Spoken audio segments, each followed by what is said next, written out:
Good morning. আজকে একটা নতুন দিন, আবার একটা নতুন ব্লগ শুরু করছি। আজকে শুক্রবার, এই সবে উঠেছি, এখন 7:30 বাজে। তো আজকে সারাদিনের কি প্ল্যানিং কিছুই নেই, এখনও পর্যন্ত বাড়িতেই থাকবো। তো হ্যাঁ, তোমাদের একটা খবর দিই যে পাহাড়ে যাওয়ার প্ল্যানিং করছি।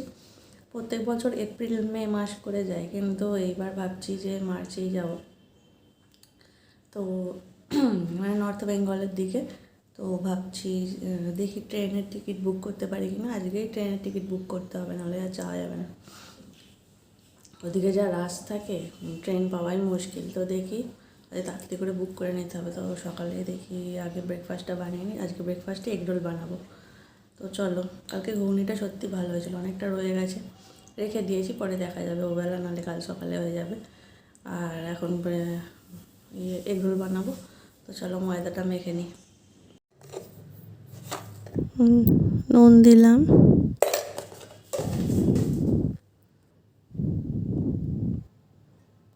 একটু সাদা তেল দেবো, দিয়ে মেখে নেব।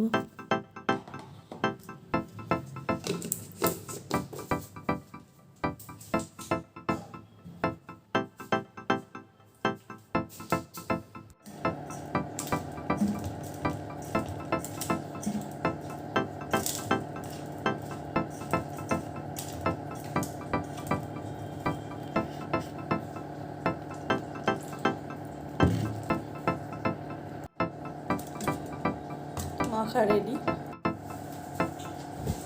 ডিমটা ফাটিয়ে নিয়েছি, এতে সামান্য একটু নুন দিয়ে নেব।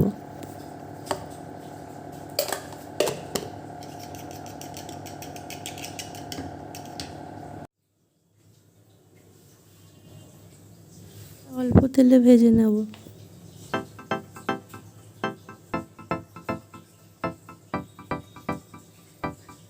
রুটির মতো করে ভেজে নেব প্রথমে।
স্যালাড কাটাই ছিল, স্যালাডগুলো দিয়ে দিচ্ছি।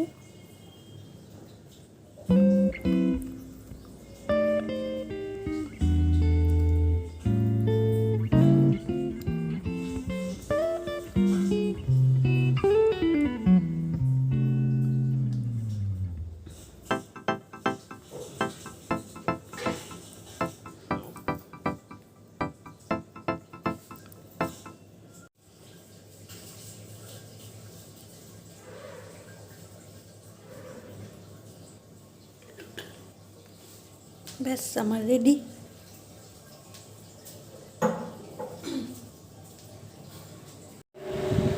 দেখো আমার এগরোল রেডি। কাগজ নেই, তাই এরকমভাবেই মরেছি। স্নান হয়ে গেছে, এইসবে করলাম। কালকে জানলার ওপরগুলো তো মুছেছিলাম, তোমাদের দেখালাম কত ধুলো ছিল। আবার রাত্রিরে ঝড় হয়ে আবার ধুলো হয়ে গেছে। আজ আর মোছা হয়নি, শুধু ঘরটা মুছেছি, মানে ঘরের ভেতরটা, জানলার ওপরগুলো আর মোছা হয়নি। ঘরের ভেতরটা মুছেছি। আর কালকে যে জামা কাপড়গুলো বাকি ছিল, বড্ড আলো আসছে, সেগুলো কাচলাম, কেচে চান করলাম। আর আজকে তো রান্না করিনি, করবো না। এক গাদা বাসন পড়ে আছে, বাসনগুলো মাজতে হবে, অত করা যায় না। হোম ডেলিভারিতে ফোন করলাম, ওরা বলছে উচ্চ মাধ্যমিক পরীক্ষা ওর ছেলের আর কি, তাই বন্ধ, দেবে না আজকে খাবার। তো দেখি কিনেই আনবো অন্য জায়গা থেকে, নাহলে কোনো রেস্টুরেন্টে যাবো খেতে। তো কাল যে রান্না করে দিয়ে গেছিলো আজ আবার আসছে রান্না করতে, না এমনি আসছে। দেখি কাছাকাছি কোনো ক্যাফে ট্যাফেতেও যেতে পারি। তো একটু রেস্ট নিয়ে আসুক, তারপর আবার দেখাচ্ছি। ফ্ল্যাটের খারাপ হয়ে গেছে পাম্প, তাই জল উঠছিল না বলে আমি বাড়ি চলে এসেছি বিকেলবেলা। দুপুরে ঘুমিয়ে পড়েছিলাম, তারপরে এরকম হয়েছে, সবাই মিলে গাই করে চিৎকার করছে। তো বাড়ি চলে এসেছি, সারিয়েছে নিশ্চয়ই, তাও চলে এসছে, যেহেতু কালকে শনিবার মা বলছিল বাড়িতে আয়, তাই বাড়ি এলাম। তো এখানে এলে তবু ভালো কোনো কাজ করতে হয় না, ছুটি। তো খাওয়া দাওয়া হয়ে গেছে, এবার শুয়ে পড়বো। আজকের ব্লগটা এখানেই শেষ করছি।